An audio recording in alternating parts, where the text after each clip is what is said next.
இது வந்து பார்த்திங்கன்னா பாண்டி இந்த ஏரியா பேர். இது ஒரு ரயில்வே கேட்டு, இங்கே இருக்கக்கூடிய ரயில்வே கேட்டு.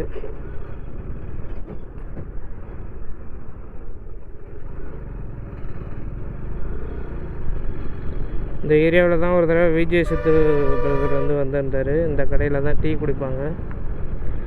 எதுக்கு இங்கே வந்திருந்தாங்க அப்படின்னா, கார் சீரீஸில் பார்த்தீங்கன்னா நம்ம நாகப்பட்டினத்துக்கு ஒரு காரை டெலிவரி பண்ணுறதுக்காக வந்திருப்பாங்க.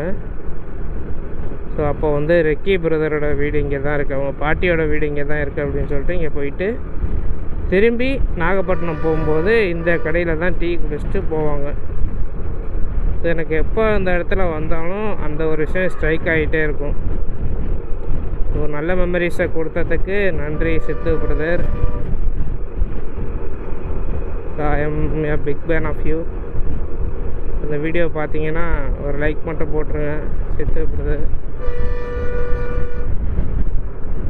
சரி, ஓகே. நம்ம இப்போ பார்த்தீங்கன்னா ஆல்மோஸ்ட்டு திருத்துறைப்பூண்டி பக்கத்தில் தான் வந்துட்டுருக்கோம். இன்னும் ஒரு 10 கிலோமீட்டர்ஸ் அந்த ரேஞ்சில் தான் இருக்கும்.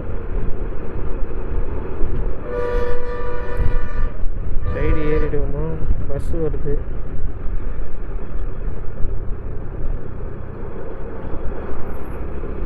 இப்போது வண்டி வந்துகிட்டே இருக்குது. கொஞ்சம் டிராஃபிக்காக தான் இருக்குது இந்த ஏரியா.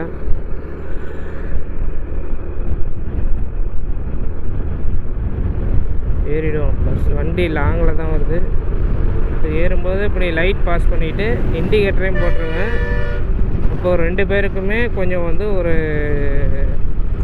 எப்படி சொல்கிறது, ஒரு இண்டிகேஷனாக இருக்கும். 2 பேருக்கும் எமர்ஜென்சியில் வராங்க, சைடே இருக்க போகிறாங்க அப்படின்னு ஒரு இண்டிகேட் பண்ணுற மாதிரி தான். ஆப்போசிட்டில் வரவங்களுக்கும் சரி, பின்னாடி சைடு வர்றவங்களுக்கும் சரி, நம்ம யாரை சைடு ஏற போகிறோமோ அவங்களுக்கும் சரி ஒரு இண்டிகேஷன் மாதிரி கொடுத்துறது ரொம்ப நல்லது. ஸோ அவங்களும் அலர்ட் ஆகிப்பாங்க. என்னங்க ரோட்லேயே நிற்கிறாப்புல? ஐயோ, டாய்ட்டெல்லாம் சும்மா ஜம்முன்னு தூக்குறாப்புல, நம்ம பைக்கில் ஃப்ரண்ட் வீலை தூக்குற மாதிரி. இந்த இடத்துல வந்து பனம்பழம் இருக்குது, வெள்ளரிக்காய் இருக்குது, பனங்காய் இருக்குது, பனங்கிழங்கு பனங்கிழங்கு இருக்குது, இறந்தக்காய் இருக்குது. நம்ம ஊரில் மட்டும்தாங்க செருப்பெல்லாம் ஏசியில் வச்சுருக்காங்க. சாப்பிட்ற உணவுப் பொருட்கள், காய்கறி எல்லாத்தையும் பார்த்திங்கன்னா வீதியில் வச்சு விற்கிறாங்க. செருப்பெல்லாம் பார்த்திங்கன்னா நல்லா ஏசியில் பூட்டின இடத்துல, தூசி புகாத இடத்துல வச்சு சேல்ஸ் பண்ணிகிட்ருக்காங்க. நம்மளுக்கு ஹெல்த்தியாக சாப்பிடக்கூடிய உணவுகள் எல்லாமே இது மாதிரி வெளியில் தான் இருக்குது.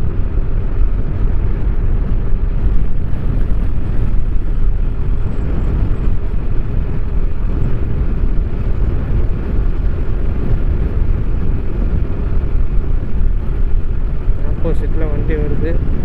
லைட்டு பாஸ் அடிச்சுட்டே தான் போகிறேன்.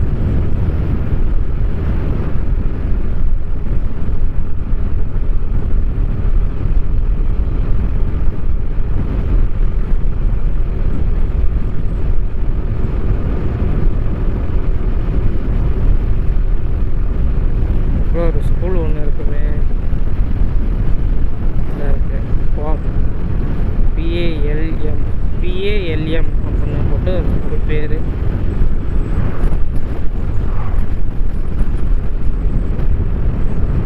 டிராஃபிக் இன்றைக்கி கொஞ்சம் அதிகமாக தாங்க இருக்குது இந்த ரோட்டில். நான் அடிக்கடி வருவேன், ஆனால் அவ்வளோ வண்டிங்கெல்லாம் இந்த ரோட்டில் போகவே போகாது. இன்றைக்கி என்னமா அவ்வளோ வண்டி போகுது. இங்கே பாருங்கள், வரேன் நான்.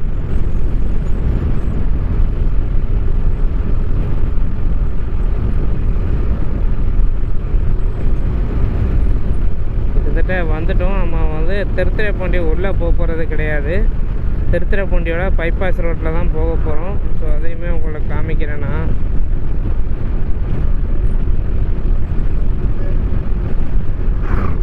ஸோ கண்டிப்பாக சொந்தங்கள் அனைவரும் இந்த ரூல்ஸை கரெக்டாக ஃபாலோ பண்ணுங்கள். ஸோ வண்டி ஓட்டும் போது என்னென்ன எப்படி யூஸ் பண்ணணும். ஃபார் எக்ஸாம்பிள் இண்டிகேட்டர் எப்படி யூஸ் பண்ணணும், ஹாரன் எப்படி யூஸ் பண்ணணும், இல்லை இந்த பாஸ்னு ஒரு சிஸ்டம் வச்சுருப்பாங்க, ஸோ அதை எப்படி யூஸ் பண்ணணும், ஸோ எல்லாத்தையுமே தெரிஞ்சுக்கோங்க. ஸோ தெரிஞ்சுட்டு அந்த ரோட் ரூல்ஸ் எல்லாமே ஸ்ட்ரிக்டாக ஃபாலோ பண்ணுங்கள். ஸோ நீங்கள் லெஃப்ட்டோ ரைட்டோ எடுக்க போகிறீங்கன்னா கண்டிப்பாக இண்டிகேட்டரை போட்டு அதுக்கப்புறம் எடுங்க. அதேமாரி நீங்கள் ஒரு இடத்துல சைடு ஏறுறீங்க அப்படின்னா ஆப்போசிட்டில் வண்டி வரும்போது அவங்களுக்கு பாஸ் கொடுங்க. பாஸ் கொடுத்துட்டு அதுக்கப்புறம் இண்டிகேட்டர் போட்டு அதுக்கப்புறம் லெஃப்ட்டு மாறுறப்போ மாறிக்குங்க. இது மாதிரி சின்ன சின்ன விஷயங்கள் பண்ணுறதால பார்த்திங்கன்னா நம்மளுக்கு பெரிய பெரிய விபத்துகளை நம்மளால் தடுக்க முடியும். முக்கியமாக ட்ரங்க் அண்ட் ட்ரைவ் பண்ணவே பண்ணாதீங்க தயவு செஞ்சு.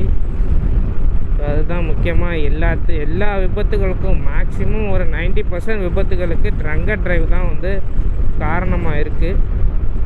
ரீசெண்டாக கூட பார்த்திங்கன்னா கமுதின்னு ஒரு ஏரியாவில் ஒருத்தர்